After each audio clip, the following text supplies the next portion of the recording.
Filipi pasal 3. Filipi pasal 3 ayat 13. Sudah ketemu?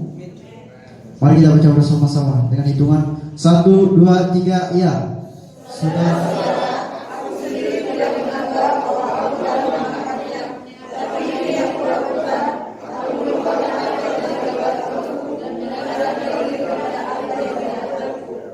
Puji nama Tuhan, saya silakan dulu kembali. Terima kasih saudaraku atas kesempatan yang diberikan pada saat malam hari ini untuk beritakan kebenaran firman. Saudaraku, saya sedikit bingung kalau ketemu sama orang-orang Batak. Kenapa? Kalau saya ketemu sama orang Batak, pasti mereka bilang, kamu orang Batak ya? Pasti mereka bilang begitu. Mungkin karena saya kehitam-hitaman ya. Iya. Tetapi ketika mereka mendengar nama saya Tio, saya mau bertanya dulu ini sama Pak Tua. Tio itu artinya apa, Pak? Bersih, jernih. Jernih ya. Oh, puji nama Tuhan. Arti Tio itu bersih dengan jernih. Makanya mereka saya yakin saya orang Batak karena nama Tio itu nama orang Batak. Surah Kisah Tuhan. Sangat luar biasa pembacaan kita pada saat malam hari. Saya memberi tema itu melupakan masa lalu, jangan lupakan Tuhan, pasti memperoleh bahagia. Kalau kita melupakan masa lalu dan jangan melupakan Tuhan, kita pasti memperoleh kebahagiaan. Amin. Siapa di sini yang ingin memperoleh kebahagiaan? Coba angkat tangannya. Amin. Puji nama Tuhan, saudara yang diberkati oleh Tuhan. Ada kisah seorang kaya dan malaikat. Nah, lalu datang si malaikat ini kepada si kaya ini. Lalu si malaikat ini bilang, kamu sudah saatnya dipanggil oleh Tuhan. Nah, saudaraku, si kaya ini bingung.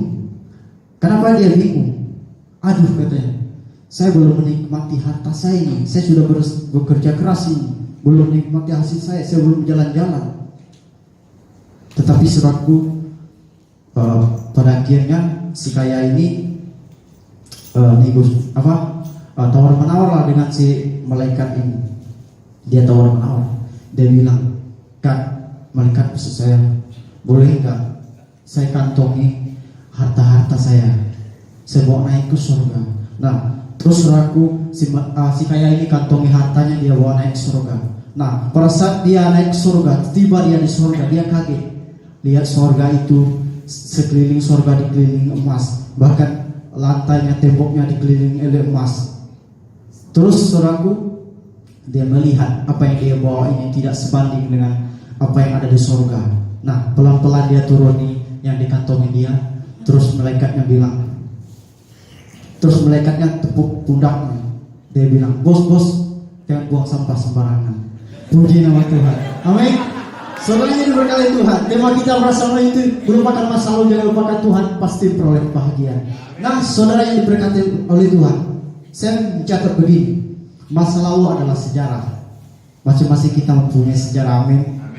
Masa sekarang adalah realitas, masa depan adalah pengharapan. Nah, saudara yang diberkati Tuhan, banyak orang gampang melupakan Tuhan ketika mereka mengalami permasalahan, ketika mereka mengalami pergumulan, ketika mereka mengalami badai. Banyak orang melupakan Tuhan, sehingga dalam Yeremia pasal 2 ayat 30 berkata, umatku melupakan aku sejak waktu yang tidak terbilang lamanya. Nah, saudara kasih Tuhan, kita harus belajar melupakan masa lalu. Amin. Penekanan kita pada saat malam ini, masa lalu, melupakan masa lalu. Entah pengalaman pahit, kegagalan dan sebagainya, kita harus belajar melupakannya. Amin. Karena kita adalah pasukan Kristus. Kita boleh belajar dari Paulus, bagaimana pengalaman Paulus sebelum ia ditangkap oleh Tuhan. Dia adalah seorang penganiaya zaman Tuhan. Dia adalah orang-orang yang anti dengan kekristenan. Dia adalah orang yang tidak mau melihat kekristenan. Amin. Tetapi tahukah saudara, ketika ia sudah ditangkap oleh Tuhan, diubahkan oleh Tuhan. Bahkan di Alkitab berkata dalam 2 Korintus pasal 5 ayat 17, di sana berkata, jadi siapa yang dalam Kristus ialah ciptaan baru. Tetapi yang lama sudah berlalu, sesungguhnya yang baru sudah datang. Nah, kita bisa belajar bagaimana cara Paulus melupakan Tuhan, melupakan pengalaman masa lalunya, maksud saya. Bahkan di dalam 1 Timotius pasal 1 ayat yang ke-15 dikatakan di sana, perkataan ini benar dan patut diterima sepenuhnya. Yesus Kristus datang ke dunia untuk menyelamatkan orang berdosa, dan di antara mereka akulah yang paling berdosa. Paulus menganggap dirinya adalah orang yang paling berdosa, saudara kasihan Tuhan. Tetapi semenjak dia mengenal Kristus, semenjak dia ditangkap oleh Kristus, dia diubahkan oleh Kristus menjadi ciptaan baru. Amin. Sehingga di sini dikatakan di ayat 13, aku melupakan apa yang telah di belakangku dan mengarah ke diri kepada apa yang di hadapanku. Nah, saya mau katakan begini, saudara kasihan Tuhan. Masa lalu sudah berlalu dan tidak akan kembali lagi. Tentunya kehidupan kita sekarang mengarahkan diri kepada masa depan. Amin. Tidak mungkin kita melihat ke belakang. Amin. Kita harus melupakan masa lalu kita. Jika kita terus dan menerus dibayangi oleh masa lalu, kapan kita move on? Amin. Kita harus move on dari masa lalu. Kita sebagai anak muda harus move on dari masa lalu. Amin. Bagi yang kota-kota hati ini harus move on ini. Amin. Kita harus move on, saudaraku. Kita harus menanggalkan segala kedagingan kita. Kita harus disalibkan bersama Yesus. Amin. Sehingga kita berkata, nama aku yang hidup, bukan aku lagi yang hidup, tetapi Kristus yang hidup dalam aku. Itu terdapat dalam Galatia. Amin. Kita harus berkata demikian, saudara Tuhan. Klik, okay. Bagi pertanyaan bagi kita, belum atas. Nah, pertanyaan bagi kita, mengapa kita harus melupakan masa lalu dan menganggapnya sampah? Oke.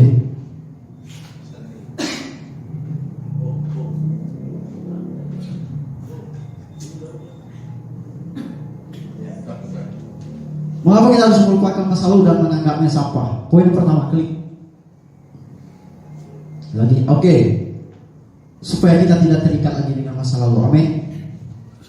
Saya mau mulai dengan perkataan begini. Tanpa mengenal Tuhan, umat binasa. Tanpa kita melupakan masa lalu, tanpa kita menghapus masa lalu, kita tidak akan melihat kebahagiaan. Amin. Tanpa kita tidak menghapus masa lalu, kita tidak akan melihat kebahagiaan. Di sini kita melihat apa yang dilupakan oleh Paulus. Paulus melupakan segala kebanggaan lahiriah dia. Prestasi dia dalam keagamaan Yahudi, dia lupakan. Kita bisa melihat prestasi Paulus di Filipi 3 ayat mulai ayat ke-3 sampai ke-6. Bahkan dia dikatakan di sana, dia tidak bercacat dalam Taurat. Dia tidak bercacat. Mungkin di dalam lahiriah dia, Paulus adalah orang yang sempurna. Di dalam kedagingan atau lahiriah dia sempurna, tidak bercacat. Dia tidak bercacat, saudara kasih Tuhan. Jauh lebih hebat Paulus dibanding saya. Saya masih bolong-bolong baca Alkitab. Masih bolong-bolong saya baca Alkitab. Bahkan kalau kita melihat, kalau dia tidak menanggalkan lahiriah dia, kemungkinan besar Paulus akan bakal menjadi calon imam besar. Kalau dia tidak menanggalkan lahiriah dia akan menjadi calon imam besar. Prestasi-prestasi yang Paulus dapatkan di dalam keagamaannya, dia lupakan semua karena pengenalan dia akan Kristus. Nah, saudara kasih Tuhan, banyak orang yang taat beragama, bahkan sangat fanatik di dalam keagamaan, berkata, agama saya paling benar, doktrin saya paling benar. Nah, saudara kasih Tuhan, semuanya itu tidak akan menyelamatkan kita. Amin. Keagamaan itu tidak menyelamatkan kita. Yang menyelamatkan kita itu adalah Yesus Kristus yang menyelamatkan kita. Amin. Banyak orang yang di mana-mana, banyak orang yang di mana-mana pergi kemana-mana, dia mau dihormati, dia mau saya bos saya harus panggil bos. Nah, saudara kasih Tuhan, kita di hadapan Tuhan ini tidak ada yang bos, tidak ada yang budak, kita setara di hadapan Tuhan. Amin. Kita semuanya adalah budak-budaknya Tuhan.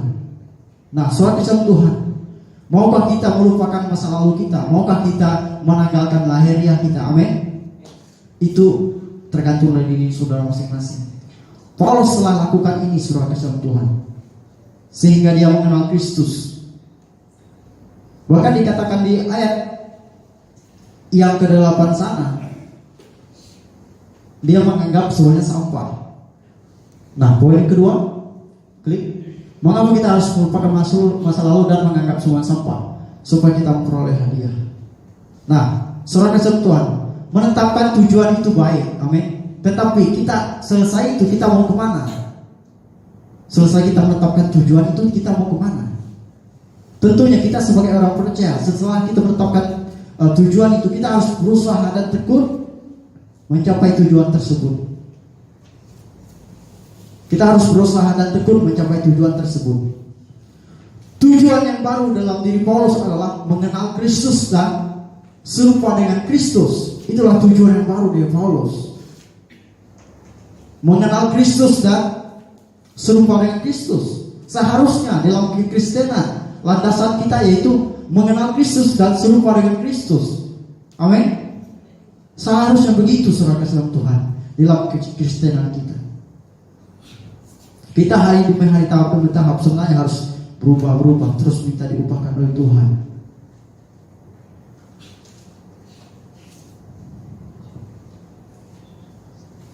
Itulah yang terjadi dalam kehidupan Paulus. Dia menanggalkan segala kebanggaannya, segala kebanggaan dalam keagamaan Yahudi, dia tanggalkan semuanya karena pengenalan dia akan Kristus. Kita bisa melihat Paulus ini sangat hebat. Dia mengalami perjumpaan khusus dengan Tuhan dalam Kisah 9 ayat 9. Di sana perjumpaan khusus Paulus dengan Tuhan. Dia ditangkap oleh Tuhan. Bukan Paulus menangkap Tuhan, tetapi Tuhan yang menangkap Paulus. Sehingga Paulus benar-benar menjadi orang yang taat akan Tuhan. Dan kitab Filipi ditulis Paulus dalam Kisah Para Rasul pasal 16 ayat ke-11 sampai 40 sangat jelas. Dr. Lukas mencatat di sana kisah jemaat di Filipi. Nah, saudara kasih Tuhan, yang kedua ini kita harus supaya kita memperoleh hadiah. Nah, memperoleh hadiah yaitu kita harus mencari Tuhan dan kita harus terus mencari Tuhan. Amin. Jangan tegang saudaraku. Saya di depan juga tegang kalau saudara tegang. Karena kita semua masih sama-sama belajar. Amin. Nah, saudara kasih Tuhan, bagaimana cara kita mengenal Tuhan? Yaitu melalui pengajarannya, baca firman, dan juga di sana ada ruang doa. Kita berdoa. Amin. Saat teduh melayani Tuhan. Bagaimana cara kita serupa dengan Kristus, yaitu melakukan firman-Nya, meneladani Dia, menjadi surat Kristus yang terbuka. Amin. Klik. Nah, apa yang membuat kita kembali jatuh pada dosa masa lalu? Ini menarik saudara Tuhan. Klik. Oke, kesenangan lahiriah. Nah, saudara Tuhan, Paulus dalam kesenangan lahiriah dia tinggalkan semua. Amin. Dia lupakan semuanya itu di hadapan Tuhan ketika dia sudah ditangkap oleh Tuhan. Bagaimanakah kita? Apakah kita mau melupakan masa lalu kita? Apakah mungkin kita mau melupakan kesenangan kita di masa lalu? Supaya kita bisa memperoleh Kristus. Nah, saudara kasih Tuhan,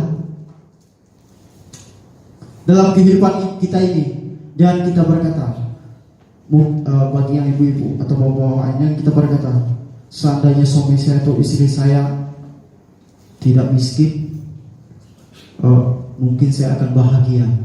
Dan kita berkata begitu, Bapak Ibu, mungkin saya bisa bahagia dengan mantan saya yang dulu.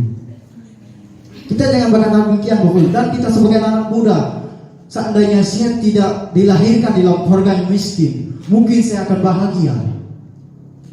Bapak Ibu atau saudara-saudara yang kasih Tuhan, hidup ini bukan berbicara seandainya. Hidup ini berbicara sekalipun. Daud berkata, sekalipun ayah dan ibuku meninggalkan aku, tetapi Tuhan menyambut aku. Amin. Hidup ini berbicara sekalipun. Daud adalah orang yang tidak dianggap dalam keluarganya. Bahkan setiap hari dia berada dalam lembah kekelaman, menjaga domba-domba. Kakak-kakaknya enak-enak di rumah, menikmati harta orang-orang tuanya. Sementara Daud berada dalam situasi tertekan. Tetapi saudara kasih Tuhan, Mungkin kita melihat apa yang di depan kita. Tetapi kalau Tuhan memakai kita, Dia melihat hati, saudara kasih Tuhan. Daud dipakai oleh Tuhan karena Tuhan melihat hati Daud. Amin. Tuhan melihat hati Daud, saudaraku. Ketika Daud diancam oleh Goliat, jika makanya kau mendatangiku dengan tempat seperti ini, apa yang dikatakan oleh Daud? Engkau mendatangi aku dengan tombak dan lembing, tetapi aku mendatangi engkau dengan nama Tuhan semesta alam. Tuhan pakai Daud, saudara kasih Tuhan. Sebesar apapun tantangan Daud, sebesar apapun permasalahan yang Daud hadapi, tetapi Tuhan pakai Daud. Amin. Yusuf, saudaraku, mungkin seandainya dia berkata, seandainya saya tidak taat akan Tuhan, mungkin saya tidak akan dijual, mungkin saya tidak akan menjadi budak, mungkin saya tidak akan dipenjara seandainya saya tidak taat dan tidak hidup benar. Tetapi Yusuf berkata, meskipun saya dijual, meskipun saya menjadi budak, meskipun saya dipenjarakan. Di Kejadian 50 ayat 20 dia berkata, memang kamu telah mereka-rekakan kejahatan terhadap aku, tetapi Tuhanku telah merekakan untuk kebaikan. Amin. Tuhan itu pasti merancangkan kebaikan bagi kita, meskipun kita mengalami permasalahan hidup yang begitu sulit. Amin. Perjalanan hidup saya sangat baik, saudaraku. Baik sebaik-baiknya. Saya pernah menginjak yang dinamakan Malaysia, kerja bangunan di sana 1 tahun 5 bulan lebih. Sangat baik, saudaraku. Ini ada bos bangunan di belakang. Dia bilang tadi kalau Pak Tio yang khotbah, saya ikut ini. Makanya dia ikut di belakang sama bos. Nah, sangat baik, saudara sama Tuhan. Kenapa saya harus pergi ke Malaysia? Karena saya harus menolong adik-adik saya, karena bapak kami sudah meninggal. Saya kasihan lihat adik-adik saya. Memanglah abang-abang saya orang pendeta, tapi kita tidak bisa berharap kepada manusia. Amin. Kita harus berharap kepada Tuhan. Saya sudah menceritakan semua ini kepada pendeta, mungkin pendeta tahu tentang latar belakang saya. Tapi itulah, saudaraku, di balik saya dilemparkan menjadi tukang bangunan, di sini juga bisa sedikit menukar. Amin. Amin, saudaraku. Nah, saudara kasih Tuhan, Paulus berkata, apa yang dulu kau anggap kebanggaan, sekarang kau anggap sampah. Nah, orang Belanda bilang, saudara kasih Tuhan, hari ini dunia berdiri di atas kepalanya, artinya dunia terbalik. Anak-anak muda ketika diajak oleh teman-temannya melakukan dosa yang berbuat dosa, mereka ditertawain, saudara, oleh teman-teman. Kenapa ditertawain? Karena mereka tidak mau berbuat dosa. Karena teman-temannya berkata, lu aneh lu, masa kesenggol sedikit, darah Yesus. Nah, saudara kasih Tuhan, banyak orang berkata, sok suci lo. Gitu aja dipermasalahin, gitu aja dipersoalin. Nah, saudara kasih Tuhan, saya mau katakan, kita itu harus mempunyai bawah. Amin. Kita harus bisa menjaga diri. Nah, hari ini saudara kasih Tuhan, banyak orang ketika tidak mau bercerai ditertawain oleh saudara-saudaranya, bahkan teman-temannya. Mungkin kadang mereka berkata, laki-laki kayak begitu lo masih sabar. Sampai kapan lo sabar? Gue rasa lu sudah dipelet ya. Amin. Kita ini, saudaraku, kita harus memiliki konsep apa yang dulu kita anggap kebanggaan berbeda. Apa yang dunia anggap kebodohan, justru itu anugerah Tuhan. Amin. Nah, saudara Tuhan, dalam diri kita bagaimana supaya Kristus dipermuliakan. Dalam karakter kita bagaimana Kristus, bagaimana orang mengenal Kristus. Amin. Poin yang kedua, klik. Nah, apa yang membuat kita kembali jatuh pada dosa masuk, berjiwa ceroboh dan malas berubah? Amin. Bu, jangan ceroboh ya. Bapak-bapak tidak boleh ceroboh. Amin. Anak-anak muda tidak boleh ceroboh. Amin. Nah, saudara kasih Tuhan, kemalasan itu saudara kasih Tuhan, bukan Tuhan yang menciptakan. Sebab Tuhan tidak pernah menciptakan kemalasan bagi anak-anaknya. Anak Tuhan itu rajin, amin. Nggak ada anak Tuhan itu malas. Ada banyak saudaraku orang gagal, ya salah setan. Setan bosan gagal, lalu setan bilang, lu malas bodoh. Kedua, ceroboh, klik, ya nanti. Yang kedua itu ceroboh. Daud saudara kesayangan Tuhan. Yang saya ceritakan tadi pada masa pertama dia menjadi awal mula dia menjadi seorang raja. Daud ceroboh. Kenapa Daud bisa jatuh dalam dosa? Pak jangan bilang karena mata. Ya Pak, karena mata. Saudara kesayangan Tuhan. Daud jatuh ke dalam dosa karena mata. Daud jatuh dalam perzinahan dengan Batseba karena mata. Karena ceroboh saudara kesayangan Tuhan. Batseba mandi di depan rumah. Mungkin kalau Daud seorang Papua, mungkin dia berkata, kakak kau cuci motor ke apa? Mungkin kalau dia orang Papua, mungkin dia berkata, kakak kau cuci motor ke apa? Amin Joyce. Saudaraku, sehebat apapun kita dipakai Tuhan, sebagaimanapun kita diurapi oleh Tuhan, kalau kita ceroboh, kelar hidupmu. Jangan ceroboh, amin. Dalam hidup ini jangan ceroboh sama Tuhan. Pak, halo Pak, yang ceroboh Pak, kasih istri Pak. Bu, hormati suami Bu, berikan yang terbaik buat suami. Saudaraku, anak-anak muda, jaga diri, amin. Jaga tubuhmu. Jangan sampai engkau salah jatuh cinta. Jangan sampai rabas sana rabas sini. Orang Batak bilang kayak bikin lapet. Sok. Orang Batak bilang kayak bikin lapet.